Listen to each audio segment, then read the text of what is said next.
Every prophet, do you know every prophet in Africa, every prophet, I make no exception, has gone to Ghana or Benin for rituals, for initiation, for them to be able to conduct these rituals that they conducted their shrines. Every prophet.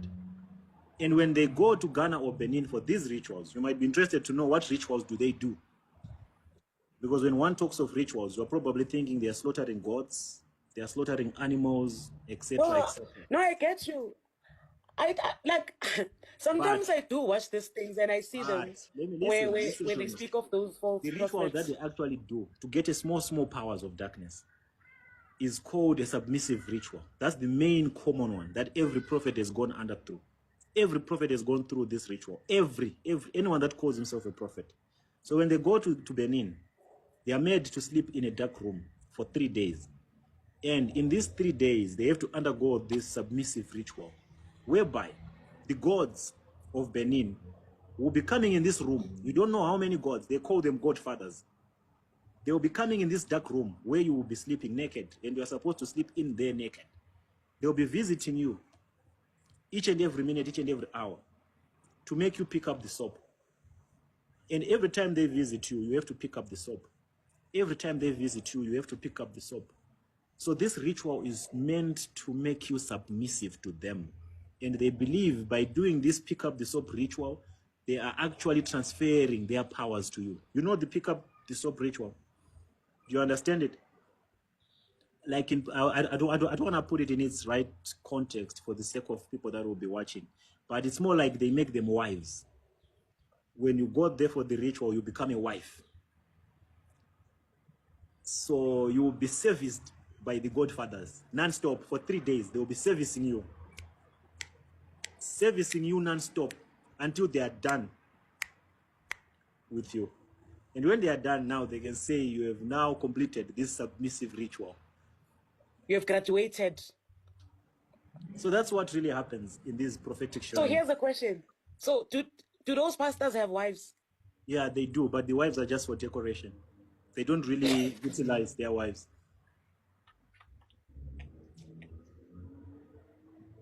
And yesterday I was talking to this other person. How do you wake up with your wife in the same bed? They don't sleep in the same bed. Exactly. Yeah. Like, okay. How do you travel with your wife from home to church? And then when you're about to preach, you greet your wife. You tell the congregants how beautiful she is. You see what, okay, this person is acting up now. Listen, the whole concept of having wives, it's a cover-up. They just use these decent wives. If you look at their wives, the wives are all decent, are all wife material. They are just there and there to just, look holy, to make the men look holy. But your prophets don't even spend time with their wives. They have their own private... I don't say your prophets. Who's prophets? I mean, the ones that are watching. They spend more time in hotels. They actually stay in hotels or private apartments where they bring in girls non-stop. They spend most of their time with these hookup girls. They invite girls non-stop. And a day, an average prophet sleeps with more than 5 girls a day. And you might be asking, or you might be wondering, why do they do this? Where do they get the energy or the power or that excitement of sleeping with more than 5 sleeping with more than 5 girls a day? It's a ritual again. So whenever they come back from Ghana, or when they come back from Ghana, they have to maintain the covenant that they made in Ghana by robbing young girls of their stars and their glory. And how do they do that? They make sure they sleep with them without protection. So every now and then, they are forever sleeping with young girls and corrupting the destinies of these young girls. All the young girls or all the women that have ever slept with a prophet, an African prophet, their lives ends immediately. They never proceed. They never live a meaningful life ever. That's how their destinies become thwarted or crushed. That will be the end of their entire existence. They'll still be alive, but walking dead. Because during this ritual, there's a transfer that happens. When they sleep with young girls, there's a transfer that happens. You as a young girl, you think Papa likes you. He just wants to have you in comfort or just have intercourse with you. But what you do not know is When you are engaging with Papa, when you're sleeping with Papa, it's not Papa that you're sleeping with.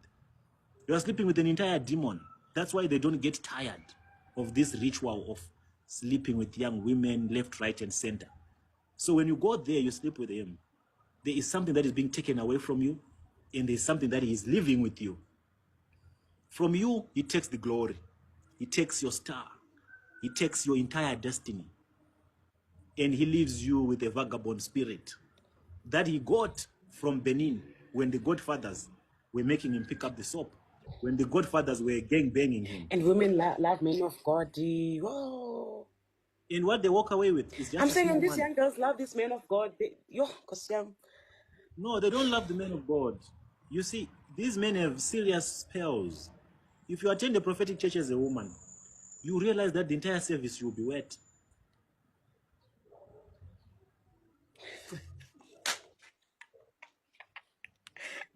What? If you attend a prophetic ministry, you will realize that the entire service you will be wet. If you're a young lady, if you're a woman, you'll be filled with lust, wanting to have him inside you, because they have that dark spell that controls women, that attracts women.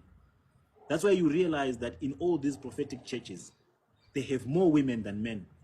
And all the women in these prophetic churches have either slept with the spiritual father or with the men of God, or they're actually sleeping with the men of God. And none of them know amongst themselves. I owns him. The closer you look, the lesser you see. There's a lot happening in these occultic shrines. I call them occultic shrines. You call them churches, but I call them occultic shrines. A lot of young girls are being destroyed. Destinies are being destroyed. And, lives are actually being destroyed. So when I come out the way that I come out and I talk about these things, it does not sit well with people because they have believed this lie for a long time. They've believed in this falsehood for a very long time. So I come across as an enemy Keep to doing them. it, sir. I come across as an enemy to their beliefs. As someone who's sent by the devil. To them, I'm sent by the devil. Yet they do not know that I am their Moses. I'm here to deliver them. I'm here to set the captives free. But they are From Egypt, you are setting the captives free. They are way too indoctrinated, and they are deep in these occultic shrines. And they don't realize how blessed they don't realize how blessed they are to have someone like you to speak the truth. It's only a matter of time. By the Truth is time rare they'll in this realize day it, and age. it'll be too late. You very see, expensive. truth, it is very rare in this day and age. Like the true gospel, it's very rare. And it's very expensive, but I'm giving it for free. Imagine. But they still don't appreciate it. They must gift you. Okay, guys, it's time for gifting to all those that it's that offering time, blessing time. Time for you to leave your seeds and your offerings. I told you, Yes. my people are stingy. They low-key love me, but when it comes to gifting, I don't even know what gifting is. But when it comes to gifting, they'll think 4 times, 5 times. But if they join another broadcast here with a false prophet blabbering, they will be throwing gifts like no man's business.